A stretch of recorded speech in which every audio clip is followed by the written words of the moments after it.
Yo, kung naligaw ka sa channel ko, malamang sa malamang ay legit kang 90s kid.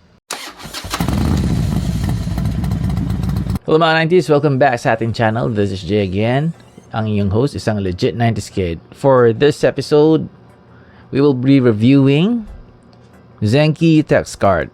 So, wag tayo patumpik-tumpik pa. Tara, samahan nyo kong magbalik tanaw. Ngayon ko lang naalala, kaya pala nagsimula mag-collect nito is kasi hindi ko napapanood to sa TV noon kasi nasira yung TV namin. So, yeah. Ang reference ko lang is mga text card. Pero sobrang ingat ko sa mga to. Kung makikita ninyo, walang UP yung mga yan. And sa back, ayan, yan yung mga version nila. So, dalawang version lang pala tong text ng to. So, isang ganito. Tingnan niya, maangas yung picture. Isang ganito. Ayan. Kukuni Diva yata yung tawag nito. Ewan ko. Naririnig ko lang sa mga klase ko noon na sinisigaw yon. Kung kay TP may Messiah Fist, eto may Kukuni Diva. Or something like that. Ayan, si Zenki nasa Snowball. Ito, hindi ko alam character na to. Comment na lang. Eto. Hindi ko sure kung eto yung tinatawag nilang Goki. May tinasabi nilang Goki yung pangalan. To, hindi ko alam anong form to, pero maangas yung form niyang to.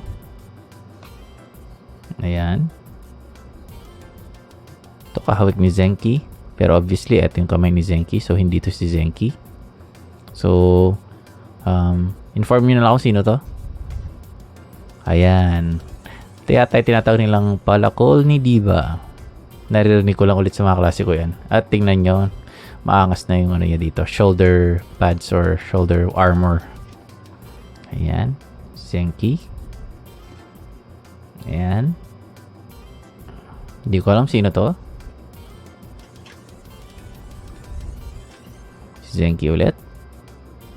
Actually, naangasan ako sa sa character design ni Zenki.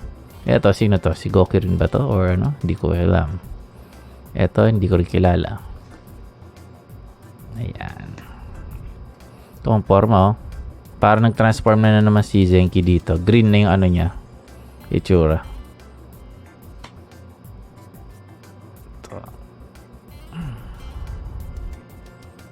May parang rose sweep siya tulad kay Dennis.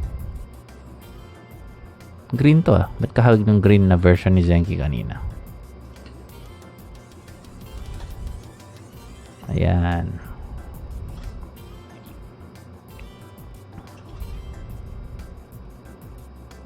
At nagre-release sa kanya if I'm not mistaken.